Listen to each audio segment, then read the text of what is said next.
Howdy, y'all. Welcome or welcome back to Pluto Fairy Tarot.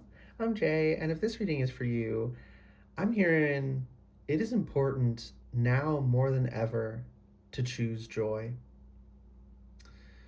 Collectively, at time of filming, there is a lot of spiritual, mental, and emotional attack going on, trying to keep us stressed. And there's a reason for that.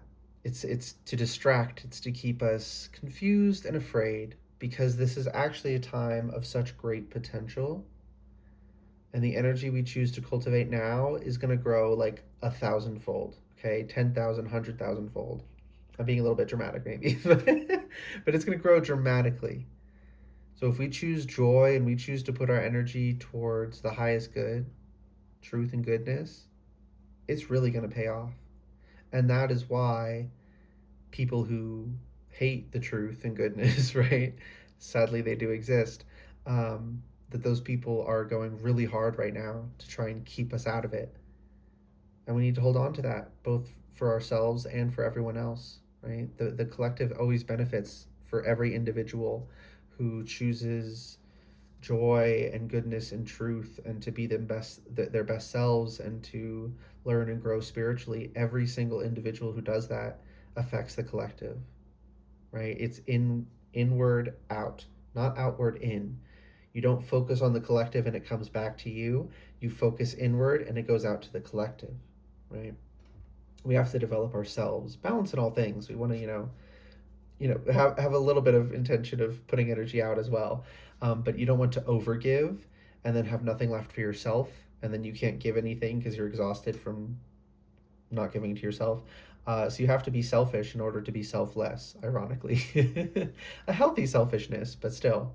Yeah, that's really important. My ear's ringing. Do not overgive, okay? Choosing joy here is about having fun yourself, which might feel really scandalous. I've been feeling this, myself in certain ways. It's like, is it really okay for me to be laughing right now? And I'm not laughing at anything bad, but it's like there's some bad stuff happening. It kind of feels wrong. So we're saying no. That's what they want you to think, so that you never experience joy and things stay horrible, because joy is so freaking powerful. Playfulness is so freaking powerful, you don't even understand. Even if you understand more than most, it's even stronger than you think it is. It's even stronger than I think it is, Spirit saying. And I am very acutely aware of how powerful, apparently not, but more aware than most people about how powerful playfulness is. And it's even more powerful than I think. So thank you, Spirit, for that message. Um, but yeah, so collectively at time of filming, we're getting attacked collectively and really all need to do our best to choose joy and goodness and truth. But you could just be being attacked as an individual at a later date, and this reading still resonates. So, timeless in general, take what resonates, when and how it resonates, and leave what doesn't. Um, yeah, I'm just going to pull some cards now, see what comes through. It's more important now more than ever to choose joy. What else wants to come through? Anything else? Queen of Wands. To be rooted. We got the black cat down here. Many people perceive cats as cruel, or especially black cats as evil or unlucky or something, as disrespectful. Something. If someone tells me that they don't get along with cats, like any cat ever, I don't trust them, right? Because the thing with cats is sometimes they just don't like you, just like people. Some people don't like people, right? They have individual differences as well. But on the whole, cats, you have to respect their boundaries. So if you don't respect their boundaries, they're not going to like you. So if no cat ever likes someone, it's because they're not respectful of boundaries. That can tell you a lot about someone, right? If cats all hate them. Assuming it's not like, maybe they wear a scent that the cats don't like. I'm not talking about that. I'm talking about the people who get in fights with cats because they're constantly, whether they realize it or not, disrespecting them. And though they may be perceived by many as unjustified and cruel and prissy, I'm hearing, for holding their own and having boundaries and honoring them. Let people think you're crazy. Let people think you're doing too much when you refuse to be disrespected. Sorry, y'all. You know, ooh, have you seen that freaking video of, I think it's a Peloton instructor, like the stationary bike, and she's like, "Get that person banned. Get him banned." We don't do that shit here. I tolerate no disrespect, right? Like it's like her energy. I'm seeing her as the queen of wands right now. I love that video. So good. Um and her energy though, it's this like righteous fury. Like if someone is coming at you with some bullshit, bring out the claws. Right? It's not about going and attacking them. It's that if they come at you, you can swipe at them. Get out of my energy. And I've said people want to be like, oh, you're such, hearing very specifically, oh, you're such a bitch. Like, okay, think that if you want, babe. I'm not tolerating the disrespect. Get them banned. Ban them from your energy. Right? Be selfish with your energy. I just heard be shellfish.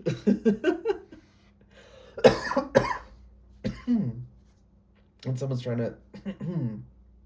Spirit, can you handle that? Thank you. Someone was trying to constrict my throat there. So there's something about shellfish. There's some kind of imagery. 7 of Pentacles reversed. Falling into your lap, I just heard. Let me Google shellfish. Shellfish. Exoskeleton bearing animal. Would this technically... My, if you didn't notice this back here, my queen conch shell, I don't know. Are sea snails, I don't know if they're technically considered shellfish. Abalone I'm seeing in my mind's eye. They would be considered shellfish for sure. So what's the spiritual associations of that? I'm going to leave this up here. Spirit's telling me to. Abalone's spiritual meaning.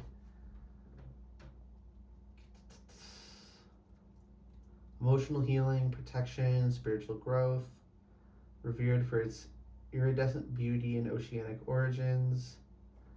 The abalone shell is believed to carry the calming, renewing energy of water. It is deeply connected to the heart chakra, promoting self-love, compassion, and emotional balance, while also supporting the third eye and crown, enhancing intuition, spiritual awareness, and connection to the higher consciousness. So I'm hearing your heart and up to crown. So throat, third eye, and crown. All of that is really important to focus on right now. Don't neglect the lower, but I'm hearing they're in better shape right now. The blockage starts just below the heart, and it can't move up. So there's energy coming up through the root, which makes sense with the Queen of Wands, but it's not going all the way up. Okay. And self-protection as well with the shell here, 8:38 on the timer. Yeah, and so this big flat part that it lays on, when it's growing, this is the previous one. Can y'all see that? Yeah. And then before this one, it was this one. And before that, it was this one.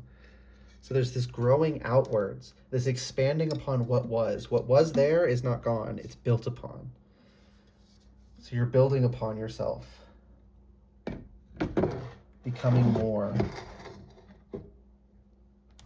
Not that you were lesser in a worth sense before, but we legitimately become more. We grow, we gain.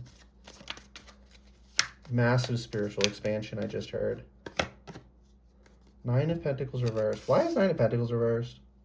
Spirit saying it's good, but I'm questioning that. Am I just trying to cope? I don't like that it's reversed. Can I have confirmation on that, please? Magician. No, it's good. King of... It's good. Okay. I'm not crazy. The 9 of... girl. 9 of Pentacles, not Wands. It's because of the... Oh my goodness. We've got Pentacles in all 3 of these center cards. the magician's kind of all four. I guess all the major arcana are, but he explicitly has the four aces on the table there.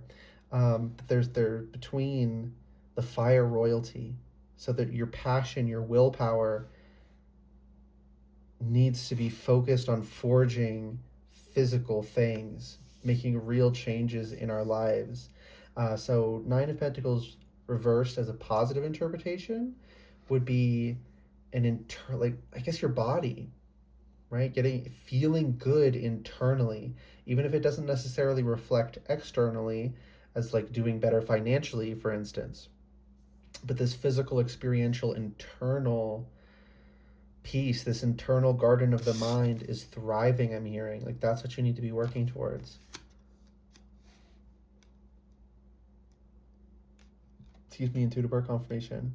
Because when that's in order, the more I've worked on myself, I used to have to like sit down and grab an intention and focus on it for a couple minutes.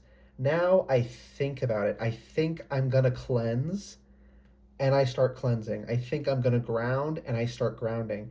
I've done it so much, it's basically muscle memory now, so I can just instantly do it. I don't need the ritual anymore. The ritual isn't bad. It helps you get there when you're starting. But I think I've seen someone, Damien Eccles, right? I think that's someone, there could be something from him that's an important message for someone. My ear is ringing, so yes. But I think he had a video, I didn't watch it, but it was titled something like, Ritual Sets You Up to No Longer Need It. You're getting to the point of the magician. The magician doesn't need the structure of the minor arcana anymore. I'm seeing like a sorcerer in Dungeons and Dragons, right? Versus a wizard. Wizards have to prepare their spells and they have a book and everything's very structured. Whereas sorcerers just do it. It just flows out of them. They may not even understand how or why. So you got this power coming online. Four of Swords reversed, and you can't rest. Cat's fine, by the way. He just wants he just wants to go downstairs. Someone wants me to shut up. That's a them problem. Judgment reversed.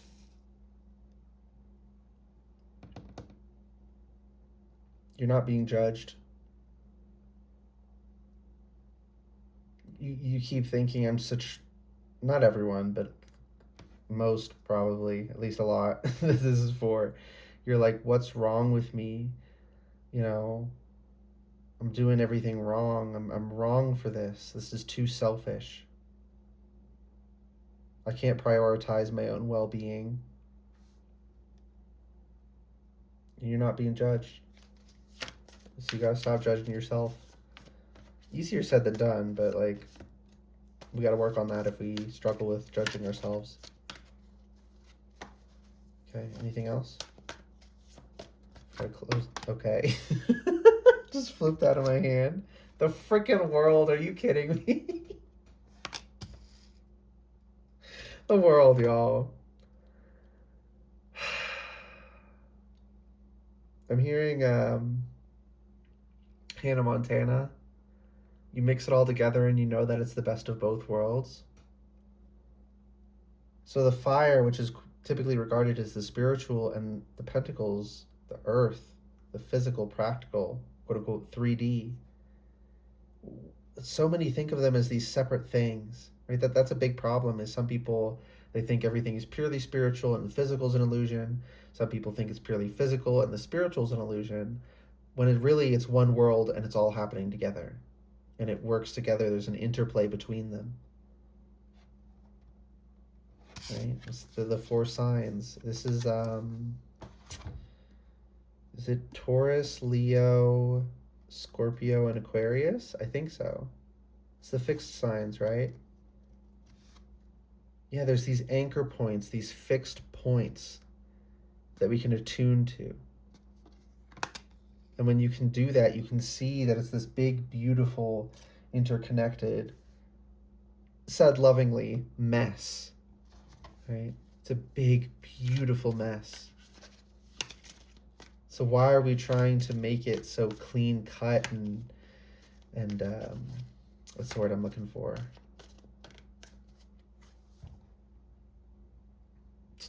it's not the word, but it'll work. So clean cut and polished and orderly when there's chaos.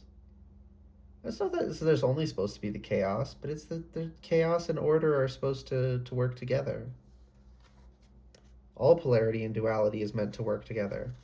It looks opposite, and they're opposing in that they're on separate sides, but it's the tension between opposite points, right? Like I'm seeing a circle with a bunch of strings, right?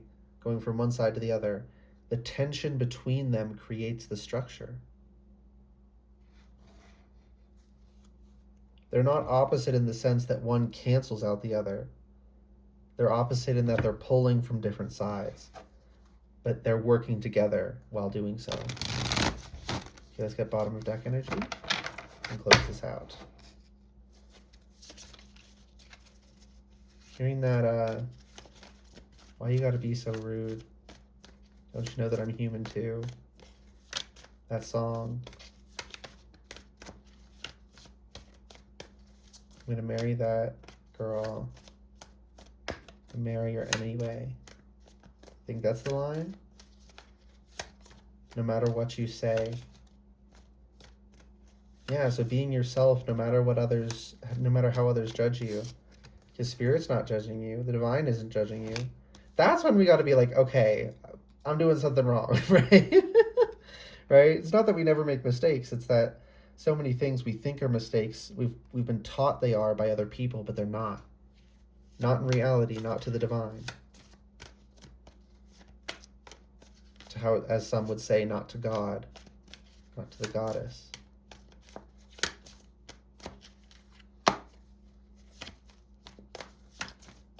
That's what's important, is the natural divine law.